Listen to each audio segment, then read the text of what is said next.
Hi, everybody. Welcome to our webinar. I'm DJ Kurz. I'm the Artistic Director of Deaf West Theater Company. And we have two interpreters with us tonight, Candace and Maria. They will be interpreting both in ASL and also in English for everybody that needs those. I'm also joined by Jessie Austrian, co-artistic director of Fiasco, and we are bravely collaborating and exploring.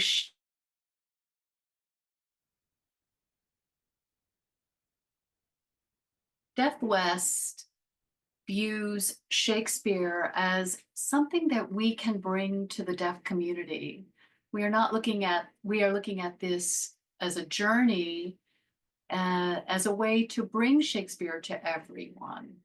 And we want to have American Sign Language as part of this. We have always been very inspired by Fiasco's work in producing Shakespeare in a variety of venues and ways to offer Shakespeare with joy in theater, garnered so much public attention and a appreciation for that journey. And tonight we are working together, and I'm looking forward to a rich exploration and looking forward to everybody's comments and thoughts about this process.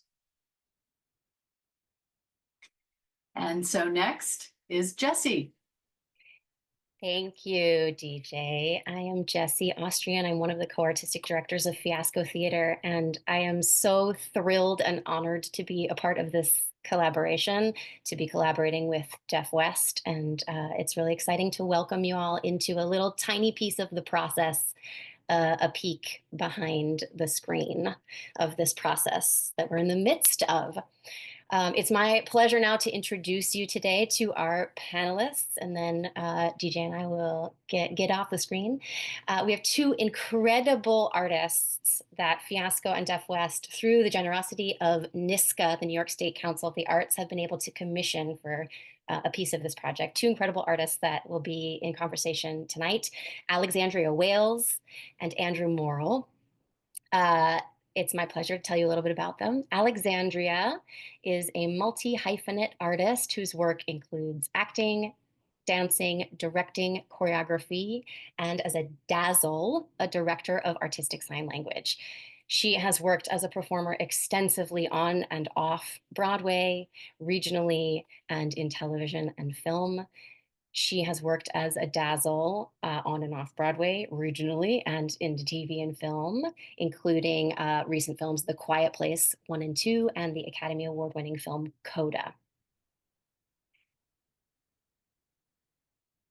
She's the winner of multiple awards, including an Obie Award and a Chita Rivera Award, a Lucille Lortel nomination, and she was the 2022 winner of the Disability Futures Fellowship. We are so honored to have her working on this project as a co-director and a co-dazzle. Alexandria is joined tonight by her co-dazzle, Andrew Morrill, who is also an Obie-winning theater maker and actor working all over the country. Andrew received a Helen Hayes nomination for Outstanding Supporting Performer in a Musical when he portrayed Mayor Shin in The Music Man at the Olney Theater Center. He was recently a director of ASL for Grey House on Broadway. He received the Michael Feingold Award from the American Theater Wing for his work as a dazzle on Dark Disabled Stories at the Public and Bushwick Star. He is also working as a dazzle on Titus Andronicus with the Public and Apothete, and multiple other projects. He holds a Master of Fine Arts in Acting from the University of Illinois, Urbana-Champaign. And last but not least, it's my pleasure to introduce Dr. Katherine Williams. Dr. Katherine Williams will be moderating our discussion tonight. Dr. Williams is a professor at the University of Toronto, where she teaches and writes about early modern drama, especially Shakespeare, and critical disability studies. She has published widely, including the award-winning book Unfixable Forms, Disability, Performance, and the Early Modern English Theater.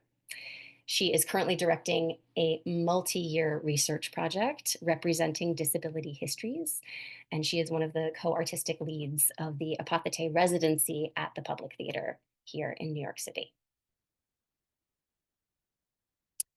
And now I will say thank you so much. Thank you to our interpreters, and I will pop off and let our panelists take it from here.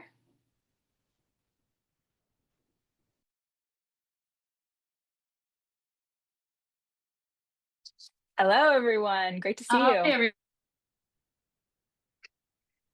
Hello, Katherine speaking.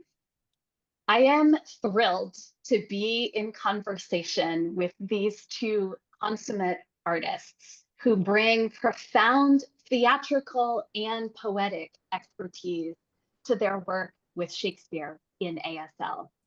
So we will begin with a brief discussion and we'll open up to questions from all of you.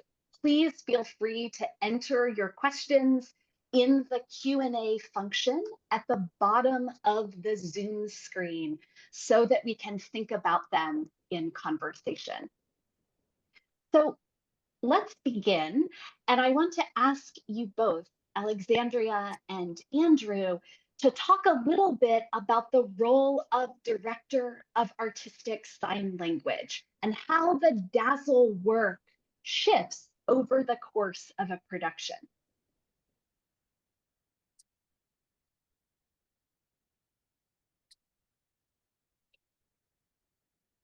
Alexandria, take it away. I think that you should join me anytime. This is Alexandria. And the position of a Director of Artistic Sign Language has so many layers to it. I don't even know where to start. One is that they must be a dramaturg. They do dramaturgical work with the script, with the vision of the creative team. And that dramaturgical work is married with the translation work that they do. They may do collaborative work. They may be teaching, rehearsing, working with actors, and not just with the artists who will be expressing the language, but also they are working on the creative side of things, adding to the spirit of the play, adding to what the vision of the director has brought. They are part of that kind of working together with everyone. And an actor or an artist can't always see what they're doing. So on the outside, they are also there as a support to what is being expressed on the stage. They are working, and it is part of an evolution in the process of theater. It's not all there on day one. That might be, it's akin to adding tech. What happens in previews? People are still making discoveries. There's still character going work. So there may be some signs that are used early in the process that are a great foundation that help an artist think about what their character is or how the modality can be informed by the emotional work, by the relationship. There are many other things that we consider. For example, if there are two characters conversing and both already sign fluently, there may be an interpretation that is appropriate for that, which may be different than if one character doesn't sign at all. So a Dazzle helps look at all of that kind of complexity in range that helps a character communicate, and that's essentially what I want to say, is communicate with another character, how their emotions, how their emotional life is expressed. There's a whole landscape to the world, and the ebb and flow of the process of staging a production in terms of language and communication is part of what we are thinking about and doing. We are looking at what is happening on stage with all of the artists, with all of the different character choices. It's an addition that we're making and giving to the actors' experiences. Alexandria, that was great. You really hit on everything that I was going to talk about too. I want to emphasize that this is a different language, and doing this translating takes a different type of energy, a different type of work. So when you have a dazzle position that shows up, a director of ASL, often they find themselves with this added burden of not only making sure the actor is supported within their role, but also the translation. And at the same time, educating a lot of these hearing directors who have never had experience working with deaf individuals. So it takes so much. And having deaf people representative on a team is so great, so that the dazzle can, in theory, facilitate culturally between hearing artistic teams and what does it look like to have sign language in the production. But then also, I think that that role is evolving to becoming more a part of the, not necessarily a consult's role, but more a part of the creative process, and even expanding new signs. What does it mean for a sign language to be incorporated in these worlds? What does it mean for sign to look like underwater? How do you talk in these different forms in these different worlds? So I think that there's a lot of things that are shifting to a more creative process when we think about Dazzle, and that's a big shift happening for us. Katherine speaking, thank you for that overview of the range of capacities.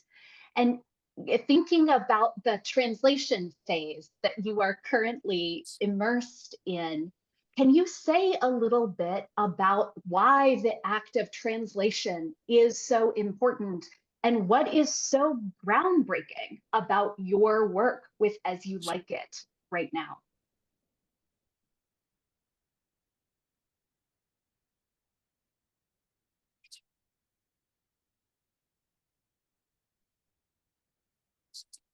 Andrew, why don't you start? Yeah, so in terms of the translation aspect, I'm trying to think of an example before I just dive right into the complexities, but I think it's important for actors to know what to say. So as a dazzle, our job is to have a foundation of the translation first, especially when you think about Shakespeare and considering how layered and the complexity of the jokes, the references, all of the things that come into that, really unpacking what does it mean? What is the conceptual idea of this? Taking the foundation that can be found and then building onto that so we can give it that Shakespeare feeling again within the other language. So it's breaking it down to build it up again. So we have done a lot of foundation work with As You Like It.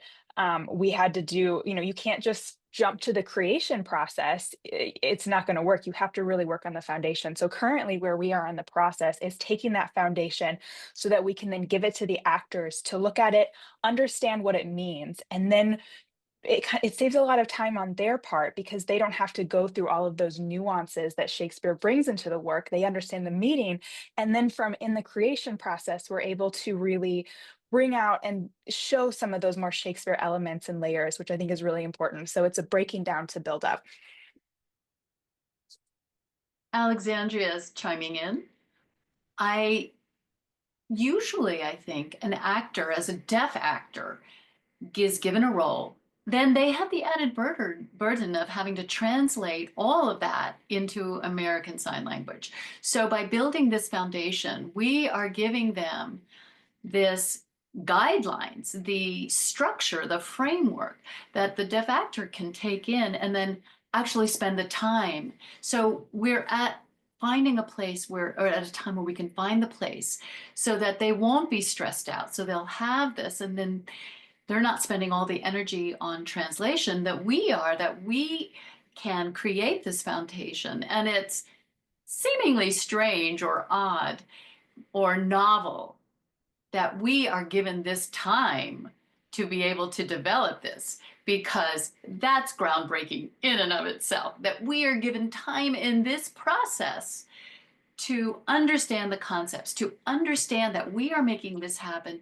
in order to make the play more efficient, that everyone is learning how to work together and envision, and the visions may change, but it's so exciting here because we're already thinking about what are the many different possibilities that could be, and we don't step into the creation part, right? We are looking at the language, at meaning, at what this one word can carry, what can it mean in all of its manifestations, and so what it brings to this world. So we want to also, in our foundation, leave an opening for creative choices to happen, to flexibility, to have the breadth that can be carried while still providing a very solid resource to the team that they can draw from and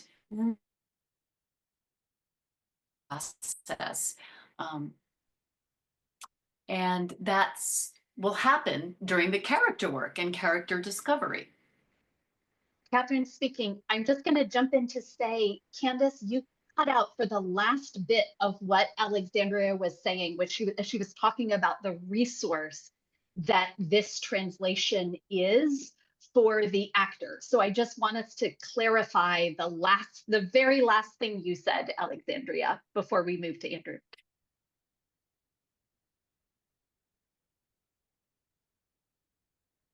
So I was talking about the character work and discovery work that actors will undertake. The foundation that we have allows the actor to spend more time and energy focused on that. And Yeah. Andrew, would you like to add?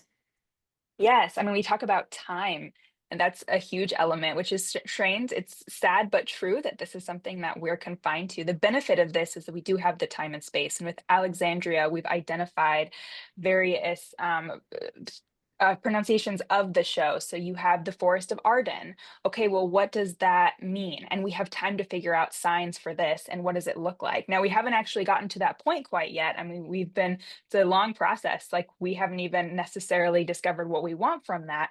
However, in the translation, we're continually unpacking what that world means. Just in the Forest of Arden, when you think of the conceptual, because that itself will then in turn influence so many of the other factors on how we translate other parts of As You Like It.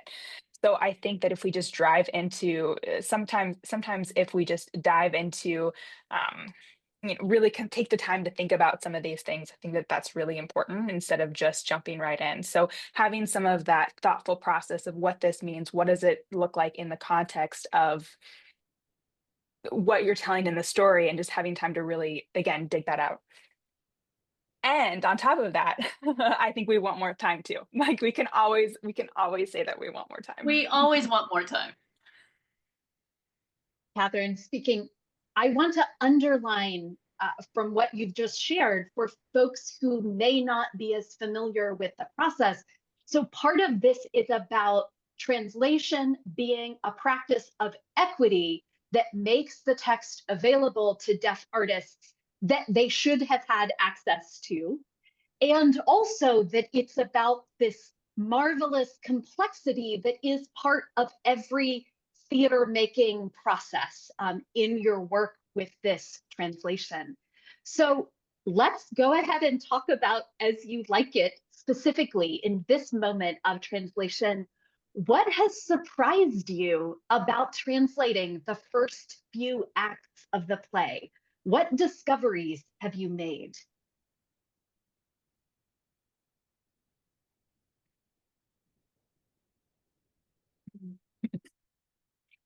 Alexandria here. I think that is such a great question. And I don't know that we have a short and simple, sweet answer to that. I think it's about conceptual understanding. What we've been working on in the past 3 weeks has been so interesting because we've been in a room, literally, with every line, we are spending time talking about it. And we're at a place where we need to put a pin on something, or we will know that we need to do a little bit more dramaturgy on a certain line or part. For example, the concept of fortune and the concept of nature. is huge. And it's a huge idea that the two actors are talking about. And it's used often throughout the show.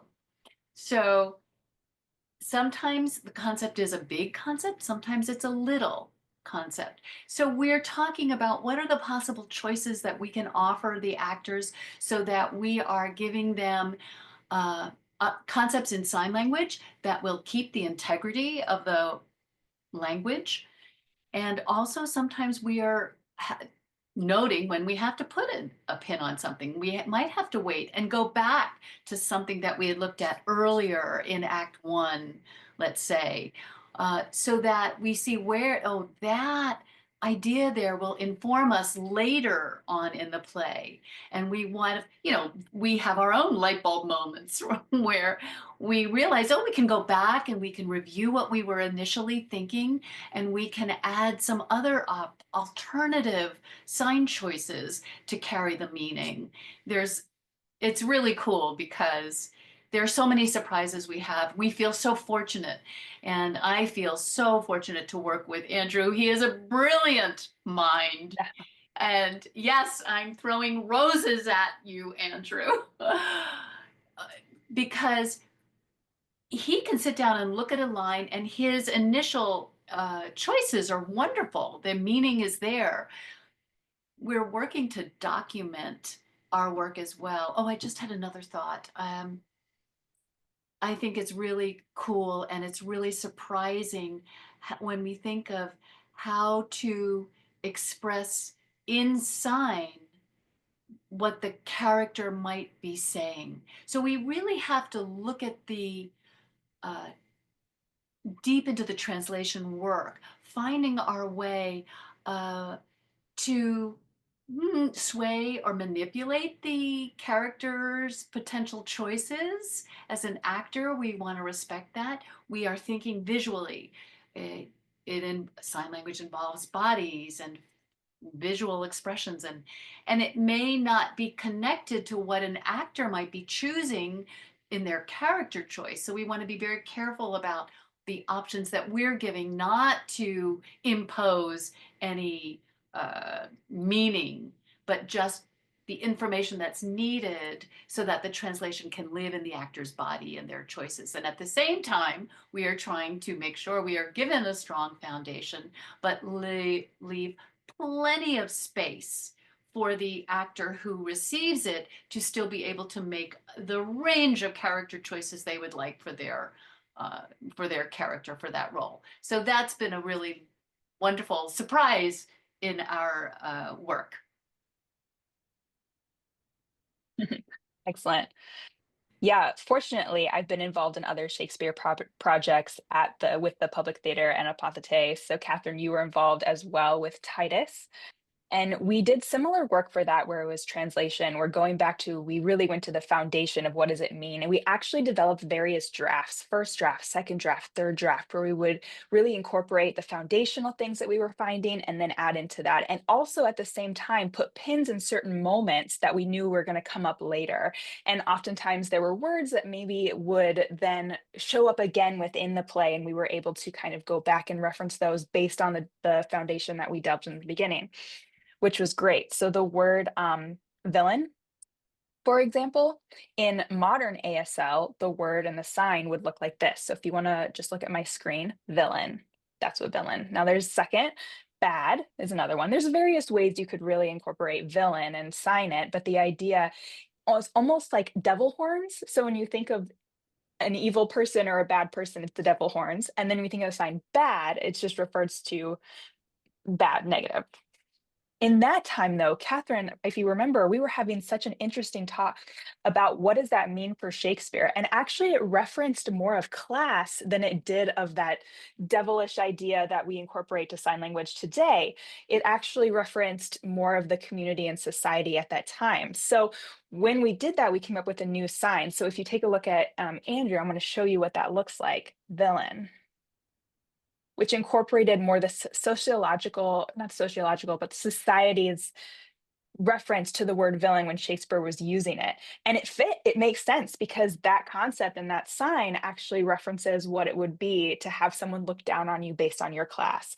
So with just that one word, it opened up an entire opportunity to really look into how do we take this from what Shakespeare was doing all the way back then, bring it into today, and on top of it, incorporating these visual aspects into sign language, the translation is so inherent to what it was in Shakespeare's time and what he was referencing to. Katherine speaking. And I love that it is both things. It is going deep into the Shakespearean language to expand the ASL lexicon.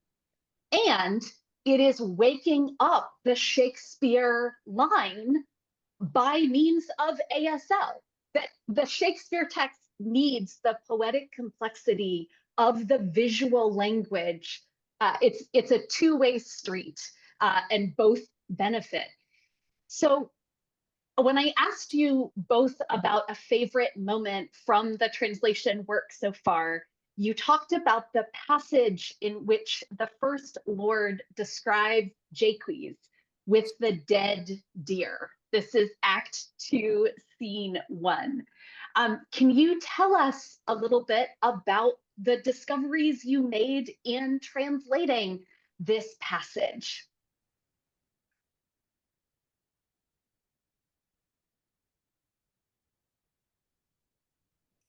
I'm smiling, but I have it ready to go in front of me. I have the speech. You know, as we work together, we document, we have to make notes to remind ourselves. And so when we look at that passage on the page, it's beautiful. It's so beautiful. And now we have to take the next step to think about how are we going to uh, take that. The First Lord is commenting about Jacques's response to the dead deer. So there's a spatial component that we need to explore in sign language and that we are able to take advantage of.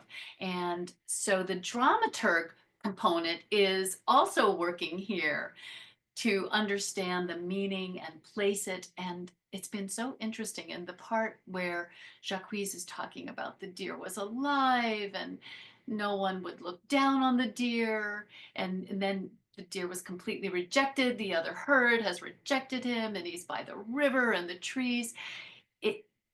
It's beautifully done. And so to spend the time to think about how to do that and be able to be very close with the language that's on the page and bring it to life in space. And we spend the time thinking about where is Jacques with the deer? Where is that actually? How does it look in space? It's the idea of taking the scenery and making it live on our hands. And I can't do it justice right here. We are just putting the foundation of the play, so I'm not going to go deeply into this, but the idea of the deer and the arrow that's gone into the deer and the breath of the deer. And so I can sign a little bit to show you, you know, as the person becomes personified, right? The deer then starts breathing and you can personify that in sign. And so you can go back and forth between perspectives and that there are multiple perspectives in the lines that we can take advantage of in this one line of Shakespearean text.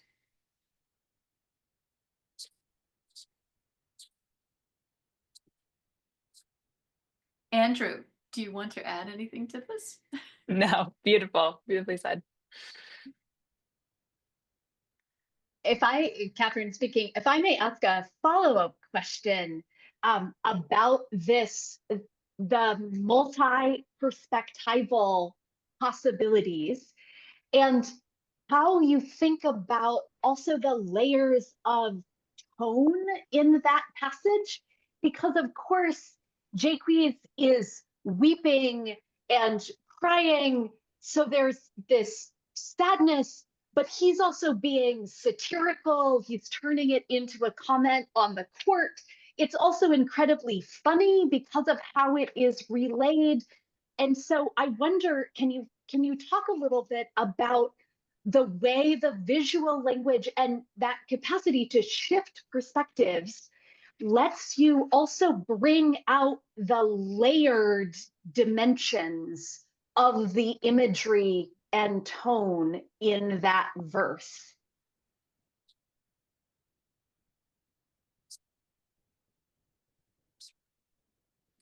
This is Andrew. That's great. So going back to tone, that's a huge challenge for me as a translator. My job is to look at the script, the frozen text, and what it means. What's the intention of that? Where when you take the tone, that's really up to the actor, and that kind of allows for their artisticness to kind of come out and be able to relay that message. And that's part of the difficulties, though, is like sometimes when we take the foundation, we want to biasly give them some sort of the tone, but at the same time, giving that freedom to the actors is really important. And you think that natural tone shifts too. So I want to say that our foundation translation does already include some of the shifts in the layers and dimension that you were talking about. But I think that when you really put that foundational language and translation onto an actor, that's when you really see and are able to express some of that tonality that you're talking about.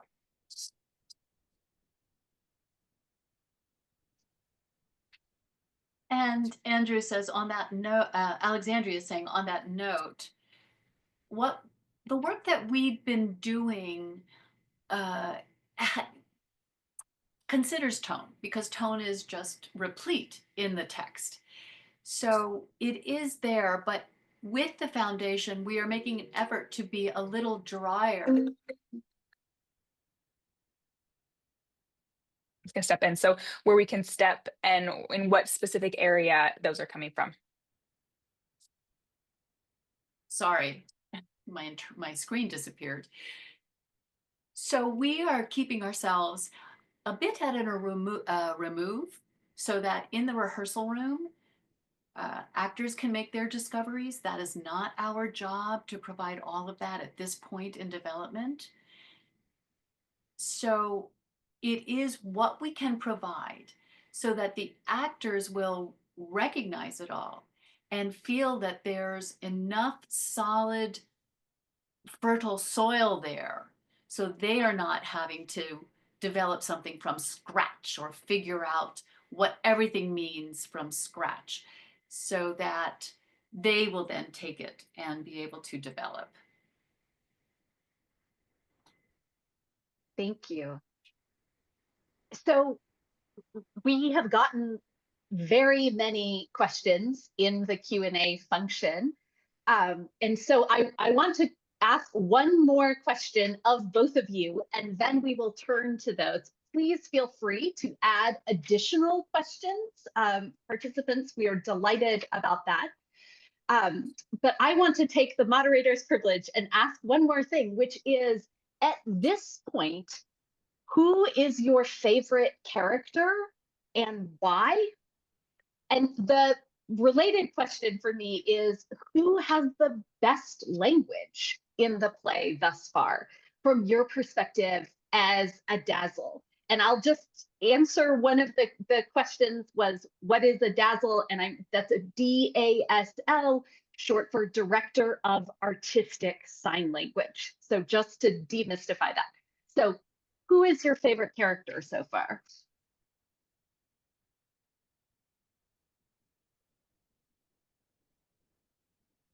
This is Andrew. I have a quick one. I know what you're going to say. I love Jacques. I think the reason is because as an actor myself, I oftentimes just have connections with the text because of just the natural visual vivid language that is used. And I think that there's a lot of visual references, and so translating it to ASL, it's already visual. So when you take that, I understand the text more because seeing it in a way that is visual perhaps in the English, and then also taking it and making it visual in the ASL is just so great. So that would be my favorite character. I would say another perspective though is Jacques, the chocolate mint. I don't know if you know chocolate mint candy. I think of him like that because it's very soft and nice. But when you want to know more, it's also minty when you bite into it and open up the flavors. So I think that in a way there's this connection to him for that reason. Also, when you talk about what character has the best language, I probably would say Touchstone. I think that that's someone who has such interesting language. It's not that language that I love as much as I would say it's such a challenge. It's so obfuscated and sometimes difficult to understand why certain things are said. It's strange, it's weird, and that kind of energy is very ubiquitous within the character and the lines that are being said. So it almost like he is the fool, he is this fool, but at the same time, the cleverness and the cunningness comes out in a way that's so interesting. So not everything's as simple as you think it would be. So I think that that's definitely a challenging character to translate, especially the language. You think that the idea is so simple, and at the same time, there's this complex nature to what he's saying. I would agree with you. Jacques is wonderful. Oh, I feel that the characters also have their moment. Could you ask her to repeat, please? I think a lot of characters in this world have their As you moment, like it. and As You Like It, they have their moments, and they're each wonderful. I like the bantering that goes on between Rosalind and Celia. I enjoy that. Their conversations when touchstone is involved as well, the wordplay that is employed, the bantering, the one-upsmanship that is happening. It's so fun, the digs that they're giving each other, and it's done with love and joy. I love acknowledging their individualities. So definitely Jacques. Uh, but I also like another character, Lebru. Le Boo. Lebru. Yeah. I like that character as well.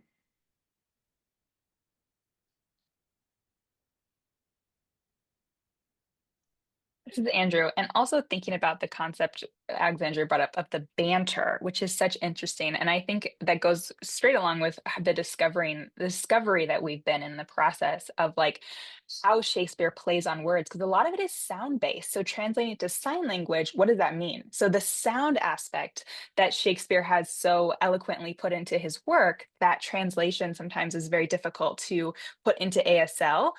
So it's just a different way. Again, going back to that foundation of really digging what is the meaning, and then what is the next layer, the next draft of what we can do to really explore how do those banter, how does that jokes translate into ASL in a way that still captures and carries the same meaning.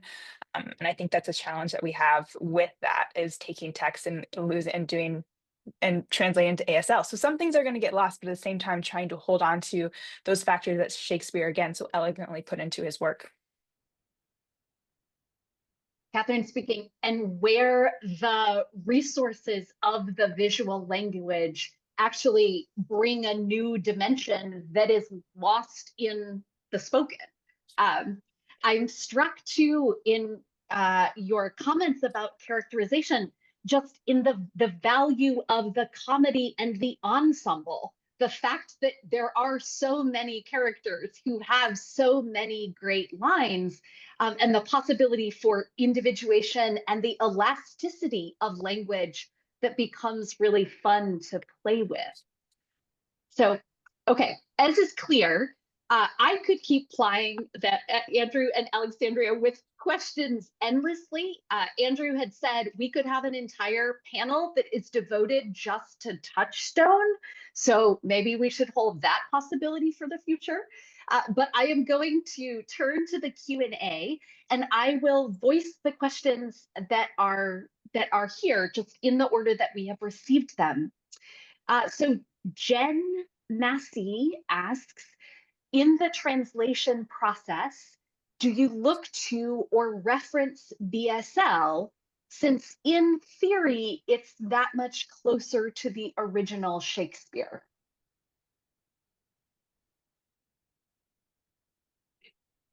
That is a fantastic question. That's a great question.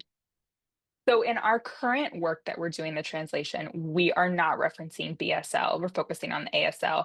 But the current work, we often are looking at other sign languages in general. For example, previously, Titus, another project, Shakespeare project that we had worked on, it happened there. The setting was Italy, so we ended up looking at Italian sign language to see what are their signs for some words, and we didn't necessarily take it, but we used it as inspiration to create a new sign that held the integrity of where it was supposed to be from, but also brought into the artistic part of it. So yeah, that's definitely something that could happen for the future. I don't think anyone's opposed to that. It's something that's very interesting and a good question to bring up. Thank you.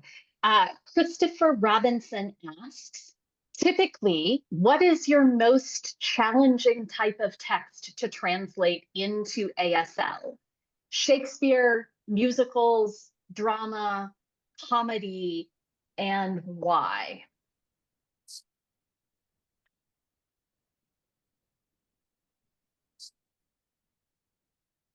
Alexandria here. I think that they're each different. So, Shakespeare, musicals, dramas, comedies, I would have to say they're each their own. The work that we are doing now, developing the foundation and translating the text, we are focused on Shakespeare. Other projects that I've worked on in the past have been different. So, but they haven't had that opportunity to develop in real time a foundation. So I haven't had enough experience with that. So I think for different reasons, and again, I would say it depends on what the vision is of the director and the collaboration.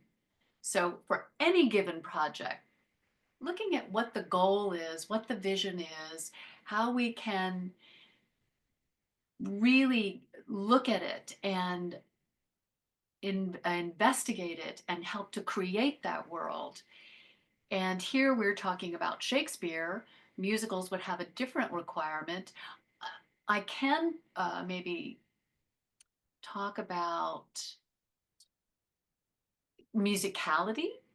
So, musical, of course, has musicality, but to bring that to Shakespeare and talking about the rhythm of the language and thinking about how to bring that sense of that musicality, that rhythm, that iambic pentameter into our delivery and discover that process. So each work depends on the writer's expression, their choices, their how they're translating their ideas into words. And because everything can be lost in translation, right? It's hard to nail it down. But to look at an idea or think about when we're leaving it alone or we're not going to obsess on it or how is it fitting in the world? So how is it part of the story? Is it holding as it is for what it is? So I think it really depends each time on what world is being creative, what is being informed by the story. There's no one right way or one is not easier than the other. There are challenges that each of those genres bring to us and have to be examined.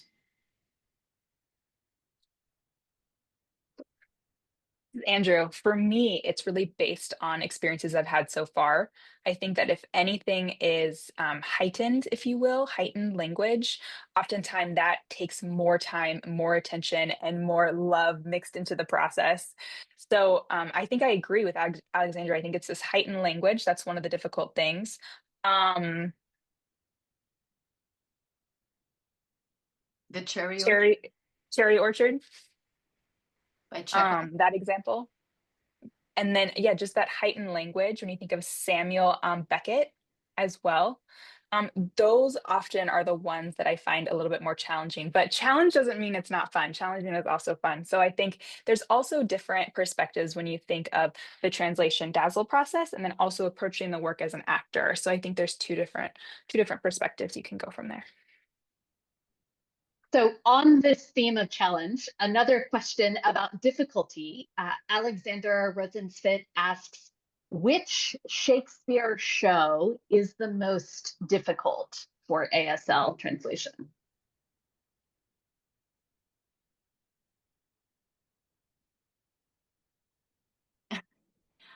Alexandria, I haven't had the opportunity to translate all of Shakespeare's canon, so I can't say. Same. We haven't had the opportunity yet. Exactly. Yet. Exactly. Yet. Not as of yet. So Jill Bradbury asks, to what extent has the work of past translators, Dazzles, of Shakespeare influenced your work as Dazzles or translator in this project?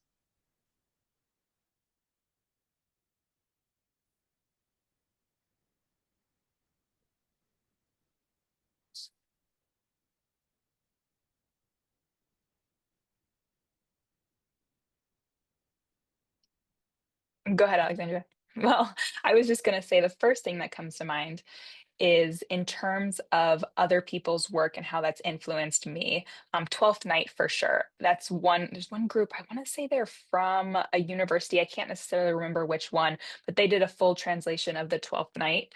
And for me, watching it, at the time I was in college at Gallaudet in DC, and watching it, I mean, they just had the resources, everything there, and they were able to take what was done and play with it. And it was so beautiful. So seeing that, I think, was great. The other one was Oedipus. That was a Deaf West production in collaboration with the Getty Villa back in 2022, 21. Help me out, 22. Alexandria. Perfect. Alexandria was also involved in that as an ASL choreographer. So within that process of translation, there's a lot of discovery and creative sign that was used based on Greek mythological references. So Athena, Apollo, all of these Greek references that we were coming up with science with during the process. And I think that that kind of opened the doors as far as this is what I could do here too, because once you do it in one place, kind of having it transfer over to if you've done it once, it's just so eye-opening to be able to do it again and have that incorporated in the creative process. It's just really great. So I think those are the two things that really influenced me. Alexandria, I would like to add on to that. There also is a technical and a pragmatic perspective. I learned from other dazzles. I learned how to make the time become more efficient, right? So for example, getting a script for As You Like It. So my experience at working at other things now helps me because every line now is assigned a number.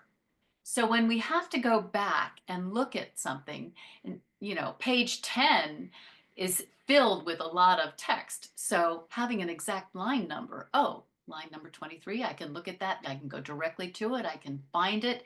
And that really makes the process so much more efficient. And then having columns on the page so you can have the text and then a column for notes about our video documentation for the translation. So it stretches the possibilities.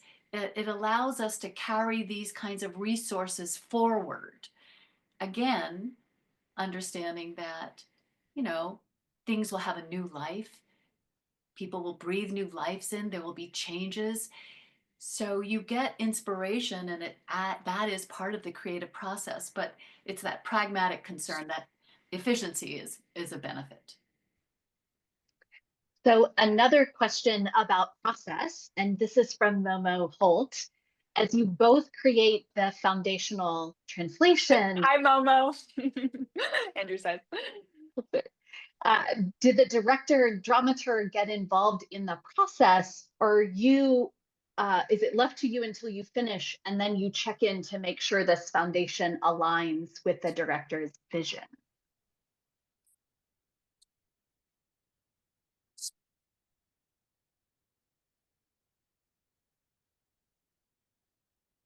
Andrew? Well, I will say it's a combination of both, actually, for this process. There are areas that we pin and that we hold on to so that we can talk with the director or the dramaturg about what are the possibilities for this story, what is going to be happen here in this moment, so we can find those and identify them. We have used several texts and different versions of As You Like It to be a resource. Andrew just held up one. So often in real time, we are pausing and we are going to a variety of texts so that we can compare and think about what was done with these in other books and then continue forward. So we talk to each other. We use any of the resources that we find that are help us to think about our work. And definitely it is a benefit to have something available in real time, a very knowledgeable person, that can help get that draft of one going. So there are places, we need a place to start from. And so this is new, so we are getting more information, we are doing more unpacking. So when you add in other layers, like then the vision, then you can start to shape something to get, as you get closer to production. So to help you think about what is this going to look like? And to answer that, the answer is yes.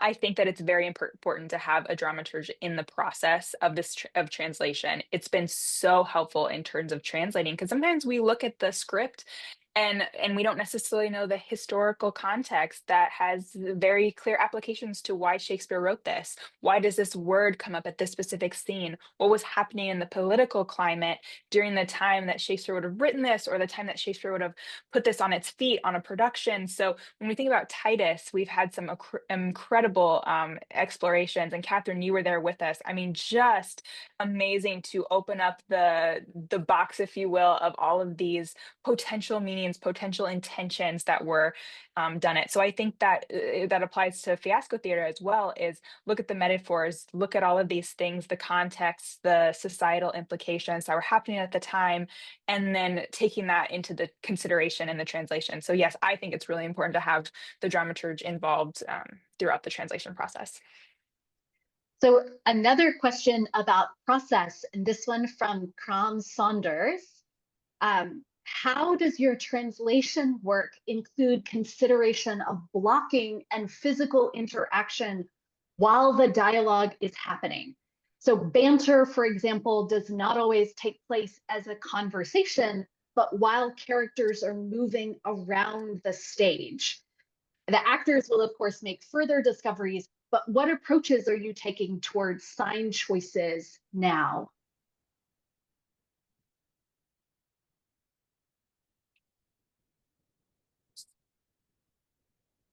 I love that question. It's such a good question. Thank you for asking it. So, speaking for myself, where we are right now, as someone who loves to move around on stage, I love that kind of potentiality for moving on stage, having sign language visible. One does have to think about how it's going to look in the room with the actors, with the vision. And so right now we are able to just focus on translation of the text. I am, understanding what does it mean? And I look forward to the moment when the company gets together and starts to discover all of the blocking, and that will then inform more of what the translation will deliver. So I find myself right now thinking and not worrying too much about setting something and how it might look on the stage. This is draft one.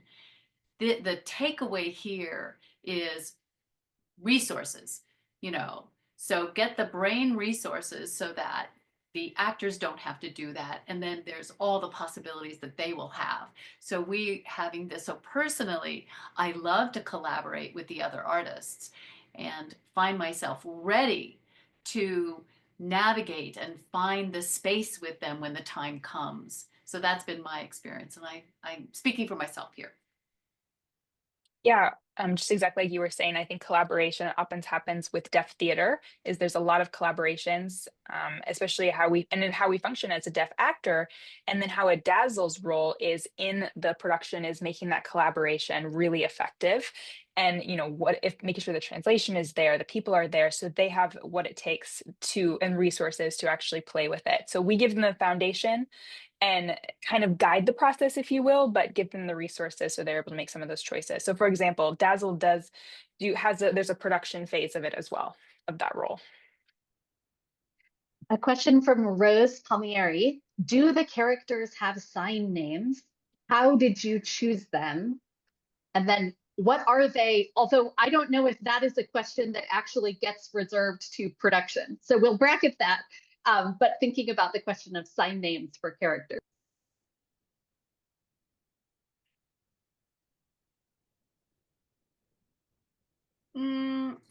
Andrew, have we come up with any name signs as of yet? One touchstone. Yeah. It's been more of a Yes, joke. that's been a joke, right? It's a placeholder. So for touchstone, I'll sign it. The sign for touch looks like this. That's just touch. The sign for stone looks like this. So touch stone. So as I was talking about before, with Touchstone, his character is just strange. The things he says, his philosophy is very obfuscated. And at the same time, he's very brilliant. He's clever, but comes off as dumb, if you will. So the sign for dumb, I'll show you again, looks like this, dumb, and brilliant looks like this. So when you take it, it's actually almost like visual alliteration. You have touch and then you have dumb, and both of those signs hold the same hand shape as dumb and smart if you sign them up by your forehead. So touchstone up at the head is alliteration basically of what touchstone means if you literally were to take both of those words, which is so interesting. So we've kind of been playing around with that. We haven't really come up with sign names for Rosalind, for them.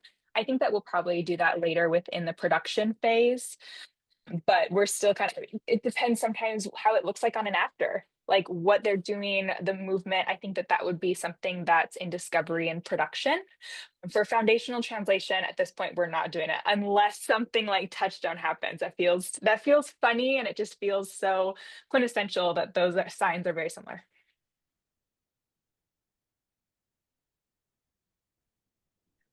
So the worst part of being a moderator is when there are many more wonderful questions and we could keep going, but we are at a time limit.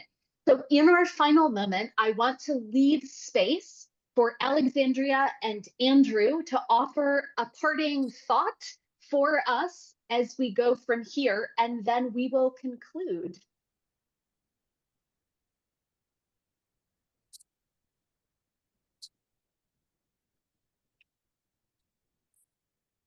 I'll start, Alexandria. I want to thank Fiasco, thank Jesse, thank Deaf West and DJ, all of the people who have been part of this and made this time and space available and happen. It is so enriching to get this kind of time and support for us, because usually there's no time for that. So that all the world's a stage space, right? I am thankful for the interpreters who work with us tonight. I am thankful for Andrew. I'm looking forward to continuing our work and our discoveries and working on our challenges together, our thinking. I'm so excited about this because it speaks to where we are today. And thank you, Katherine, for being with us. You are an awesome person. I look forward to more conversations with you in the future. Yes, I echo everything that Alexandria just said. Really amazing. As a last and closing remark, I think this is such an awesome example of how Shakespeare work should be done. I mean, this should be the standard practice. And I think that what we're doing right now is a groundbreaking model of what should be. I mean, again, making those drafts, that first draft, second draft, this should be something that people use going forward. And I think that's great. I think that, you know, when you think about the educational context, having interpreters, it's just a win-win for so many reasons to build something modeled after this. So really, thank you so much for everyone who was able to come this evening, for your questions, for listening. Just really appreciate everyone here on this call. It's been a really great conversation. And Katherine speaking, I'll just say on behalf of all of us, it is such a privilege to get this sneak peek into your artistic practice, to be able to learn from you and to be filled with joy and excitement for what is to come. So this is also my moment to remind you to stay tuned through Fiasco and Deaf West Theater's websites and mailing lists for much more info on this project and really exciting production in the future. Thank you all so much for attending. What a delight to be with you this evening.